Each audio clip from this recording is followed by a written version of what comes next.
E aí então, gente boa,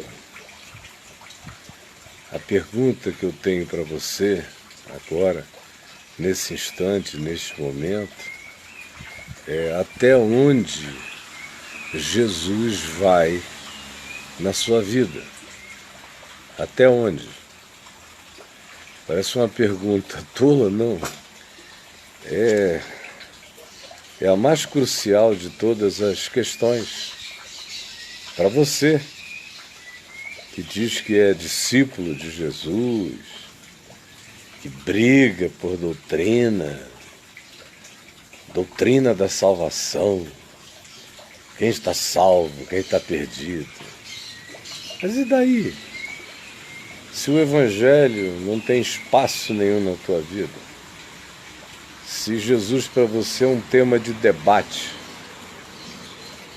Evangelho para você é questão, é tema para discussão,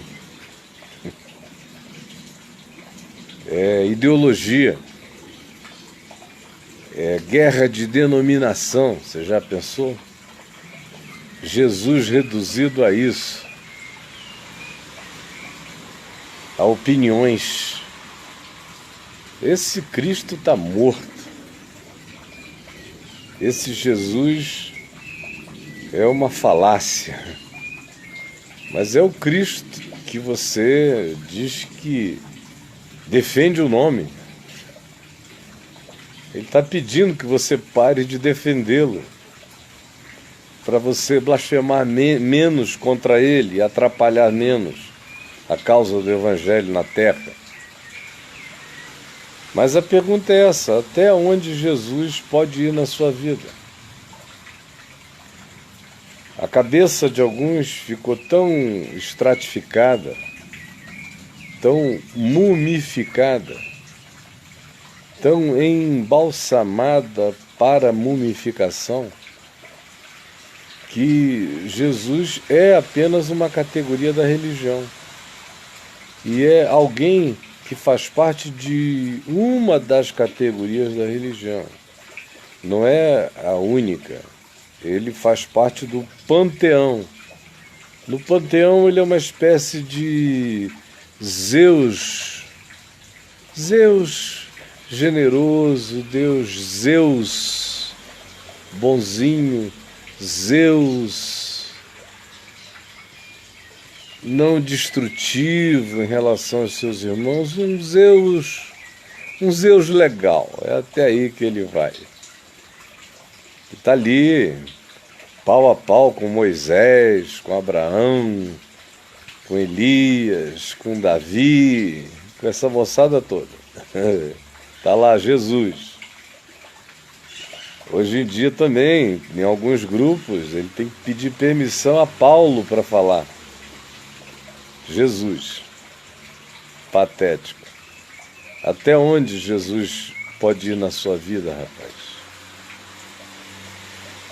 É que a maioria de nós pensa em Jesus como uma categoria estanque.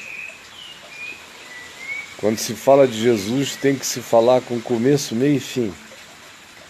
Jesus não é o sal, o gosto da nossa vida, não é a luz do nosso ser, não. No máximo ele é uma lamparina que a gente acende quando é conveniente e olhe lá.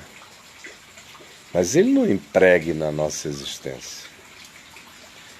Prova disso, por exemplo, é a tal da questão política. Um monte de pessoas que se dizem de Jesus, que andam com a Bíblia embaixo do braço, que dizem que creem no Evangelho, mas são capazes de defender as ideias mais contrárias ao ensino de Jesus. Parece que Jesus é para consumo no máximo, para consumo familiar, no caso conjugal, para ajudar a gente na educação dos filhos, é bom, para dar uma regulada no comportamento social, faz bem. E é uma boa cara para a gente fazer de conta que imita, pegando um clichêzinho daqui, outro clichêzinho dali, para nos apresentarmos na sociedade com uma pessoa que tem preocupações mais elevadas, espirituais. Até onde é que Jesus vai na tua vida, rapaz? Porque se eu pegar o que o Evangelho diz, ensina como espírito e vida, e aplicar o que o Evangelho diz a qualquer outro contexto da vida concreta, tem gente que fica louca na mesma hora. Louca, louca, louca. Jesus vem depois de um monte de outras categorias na vida dessas pessoas. Elas são tuas irmãs enquanto você não disser que o candidato político dessas pessoas é totalmente antagônico ao Espírito de Cristo. Jesus manda amar e o cara manda odiar. Jesus manda juntar, ele manda separar. Jesus manda perdoar, ele manda ser implacável. Jesus manda derrubar muros, ele manda construir muros.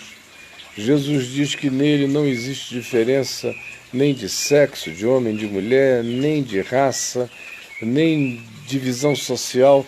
Nada disso tem significado, tudo tem que ir perdendo a importância, portanto, as leituras ideológicas já ficam todas relativizadas diante do dogma e da ideologia única de Jesus, que é amor, de onde decorre verdade, justiça e fidelidade e equidade. Essa é a ideologia do reino. O que não for assim não é de Jesus, mas vocês pensam que se o cara que não é assim frequentar uma igreja, fizer o sinal da cruz ou se ajoelhar em algum lugar e disser, como Eduardo Cunha, o nome de Jesus, ele já passa a ser o candidato de Deus. Porque o Evangelho não viajou na vida de vocês. O Evangelho está circunscrito a um limite muito pequeno. A maioria dos que eu conheço hoje em dia são discípulos dos seus caprichos políticos, ideológicos, filosóficos ou religiosos doutrinários, infinitamente mais do que qualquer coisa vinculada a Jesus. Não tem nada a ver com Cristo. E a prova disso é que quando você pega o Evangelho, o espírito do que Jesus ensinou, e aplica, como Jesus aplicou a Herodes, como Jesus aplicou ao cotidiano, quando ele falava de como lidar com o perverso, ele estava falando a começar do Império Romano, que era o grande perverso da época, a todos os demais perversos, incluindo os da religião, os do cotidiano. Quando Jesus se referia a que entre nós o espírito da governança não seria como o espírito dos governadores dos povos, que oprimem, dividem os povos e os grupos em categorias sociais, privilegiam uns, esmagam outros, protegem os seus queridinhos e fazem banimento dos que pensam diferente. Quando Jesus disse isso, ele estava dizendo o que ele disse: olha, com vocês não pode ser assim. Vocês não podem escolher gente assim. Não faz parte do meu espírito. Não faz. Gente que fica querendo trazer fogo do céu para consumir os diferentes, os hereges, os estranhos, os contrários. Jesus diz: vocês não são do meu espírito. E era João quem queria fazer isso. Até onde Jesus pode ir na sua vida? Seja honesto. Admita que ele não tem permissão para entrar em nada praticamente na sua vida. Você entra em Jesus porque você associou Jesus à religião. Então, frequentando uma casinha dessas, um desses sanitários religiosos, você acha que tem alguma coisa a ver com Jesus, mas você é candidato a ouvir Jesus dizer: eu nunca te conheci. E você vai dizer: mas tu comeste na minha casa, tomei da tua ceia, tu pregaste nas minhas ruas, frequentei os lugares de ensino a teu respeito, mas ele te dirá explicitamente: eu não sei quem você é. Eu não vi implicação do Evangelho na tua vida. Você tentou me transformar num ídolo, tentou me colocar no nicho religioso, tentou fazer de mim um objeto de adoração sem nenhuma consequência na sua existência. Você elegeu o que você achou que podia ter a ver comigo apenas para não fazer a minha vontade essencial. Você coou os mosquitos só para ter a liberdade de engolir camelos todo dia. O que você pensa que você tem comigo? Hein? Me responda. Me responda. Ah, gente, eu fico desolado quando eu vejo que no meio desses que se dizem discípulos de Jesus, ou como vocês se chamam de crentes, são pouquíssimos, é rarefeito o número real daqueles para quem Jesus pode ter a liberdade de se miscuir em todas as dimensões da vida, de se meter em tudo, de ser o Senhor de tudo. A prova disso é o que está acontecendo aqui em nosso meio, por exemplo, nesse processo do impeachment da Dilma. Em nome de Jesus, tinha gente querendo ir para a rua matar. E em nome de Jesus, tinha gente chamando aquilo de golpe. Tudo em nome de Jesus. E cada um fazendo a sua vontade política apenas. Cada um apenas cultuando os seus próprios objetos de culto político.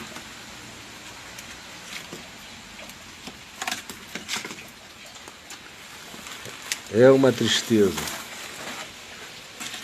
quando você vê que o Evangelho foi transformado num apêndice da religião e que a maioria das pessoas não consegue fazer a diferença. Ainda ficam zangados com você quando você explica com a maior simplicidade infantil do mundo como o Evangelho ou incide sobre o todo da nossa vida, ou não tem Evangelho em nós. Não tem, não dá para dizer: eu vou pegar o braço manso e humilde de Jesus, e é só até aí que eu vou. Mas não fale nas outras escolhas da minha vida, porque senão você é meu inimigo. Claro, num ambiente onde só tem religião e onde Jesus é uma deformação, como poderá haver evangelho impregnando todo da vida dos chamados crentes? Não haverá. O próprio Cristo anunciado é um ente mutilado. Não tem, o que sobrou de Jesus não dá nem para ele se candidatar à Paralimpíada da importância do pensamento na vida de vocês. O que sobrou de Jesus, do aleijão de Jesus, do esquartejamento de Jesus, o que sobrou dessa paraplegia de Jesus, conforme a religião fez, não dá nem mesmo para Jesus se candidatar à Paralimpíada da importância da vida na existência daqueles que dizem que são discípulos dele. Não dá. O Jesus da maioria de vocês é tetraplégico, é totalmente mutilado. Por isso é que é essa loucura toda à nossa volta, e por isso que a maioria dos discípulos são pessoas mentalmente reduzidas. A cabeça, como resultado, fica do tamanho de um caroço de noz. É um horror. É um horror. Ô, gente boa, cabe a você Se você quer se oferecer a Deus como um ente da subversão do reino de Deus, como um ente da revolução do Evangelho, cabe a você, na sua vida, deixar o Evangelho se esparramar, se impregnar, se capilarizar, se imiscuir em todas as dimensões da sua vida. Seu pensamento científico tem que ser pensamento a partir do espírito do Evangelho. Não tem nada a ver com catequese da religião, porque é burrice. Sua análise política do mundo, da sociedade, tem que ser a partir do olhar de Jesus, senão quem é você em relação a Jesus? Ou qual será o juízo do Evangelho sobre você, que se disse discípulo de Jesus e escolheu anticristos para seguir e para promover? Quem é você, rapaz? Se o Evangelho não tiver implicações sobre minhas decisões econômicas, sobre minhas escolhas de ganho e de como eu ganho, se o Evangelho não alterar profundamente os meios, não apenas indicando fins, mas se eu não entender que no Evangelho nenhum fim será justificado pelos meios que se usam, os fins jamais justificarão os meios no Evangelho. Se eu não entender que a ideologia de que os fins justificam os meios é nascida no ventre de Satanás, eu não sou discípulo de Jesus. Eu fico de quatro e o adoro no alto monte, adoro a Satanás. Transformo pedra em pães e pulo do pináculo do templo, porque os fins justificam os meios. Generalista, hein? Não. O Evangelho é generalista, tem que ser generalista. O Evangelho que não for generalista é seita. O Evangelho tem que ser tão generalista que ele tem implicação sobre o todo da tua vida, rapaz. Teve alguém que falou aí, generalista, hein? É generalista, ele é senhor de tudo. Se ele não for senhor de tudo na minha vida, ele não é senhor de nada na minha vida. Você quer que ele seja o quê? O senhor específico? Não, é o senhor geral, é o general. Generalista vem de general, é aquele que cobre tudo. E se não cobrir tudo, pula fora, rapaz. Pula fora, você está se enganando, bicho. É sério, está na hora de separar os meninos das crianças. É sério. E olha, quem não gostar do que eu diga, peça ao Senhor para antecipar a minha ida. Porque, meu amigo, enquanto eu estiver aqui, eu vou ser o perturbador de vocês. Eu vou ser a mosca que caiu na tua sopa. E na sopa de todos vocês enquanto eu estiver vivo. Não vou entregar minha alma à besta, à qual muitos de vocês já se curvaram. Meu fogo continua ardendo e crepitando, como ardia e crepitava quando eu tinha só 18 anos de idade. É o mesmo fogo, vocês entenderam? Quem não gosta, torça contra mim. Porque enquanto eu estiver aqui, o fogo vai crepitar. Na minha alma, ele não apagará. Não apagará. Em nome de Jesus. Pense no que eu falei. Tem um monte de gente que não quer entender, eles tapam os ouvidos. Eles entendem, mas não querem entender. Porque desmontaria a vida deles toda. Destruiria os seus ídolos, os seus objetos de culto, os seus deuses humanos. Então, claro que sempre vão me odiar. Claro. Eu não estou aqui nem um pouco preocupado. Eu vou passar por cima, você entendeu? O Senhor me constituiu, dentro do meu coração tem uma convicção brutal. São palavras que edificam e são palavras que derrubam. São palavras que erguem e são palavras que demolem. São palavras que constroem na mesma medida em que são palavras que arrasam. Tudo com base numa mão invisível, que só vai vendo quem vai acompanhando a história e dizendo: ah, ó, vê, uau. Ontem eu estava falando alguma coisa aqui, dizendo para nós orarmos por esses que estão assumindo o poder no mundo inteiro, para que a loucura deles não nos alcance. Aí um tolo aqui, um insensato, disse: orar para quê se Deus não vota? Rapaz, dá vontade de pegar um cara desse, se ele está na tua frente, botar entre as pernas, tirar a calça de um babaca desse, não sei qual é a idade que tem, mas é um menino, é um bobão. Tirar a sandália e dar na bunda, você entendeu? Dar na bunda de um cara desse. Deus não vota? Não. Ele não precisa votar, ele é o Senhor. Sopro dele, e onde é que você foi parar, seu bobo?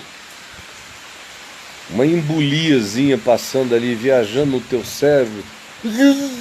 Você fica assim para sempre, seu idiota. Tenha temor e tremor, rapaz. E vocês todos, vocês estão brincando com fogo, e não é na lareira da casa, não. Vocês estão querendo incendiar o mundo. Tomem cuidado.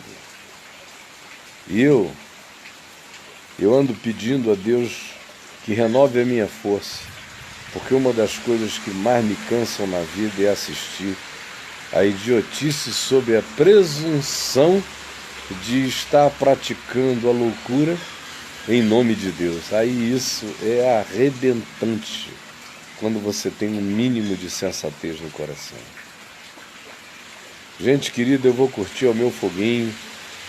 Tá uma coisa tão gostosa aqui, uma chuvinha boa. Oh, chuvinha gostosa, caindo. E eu estou aqui no fundo do quintal, fiz meu foguinho. Estou quietinho aqui, pegando esse calor gostoso. Em nome do Senhor, aproveitando os fenômenos da criação. Porque eu não sei quanto tempo mais eu tenho na Terra. Mas quando a gente vive em paz, a Terra é muito gostosa. Muito gostosa. Um beijo para vocês. Tchau.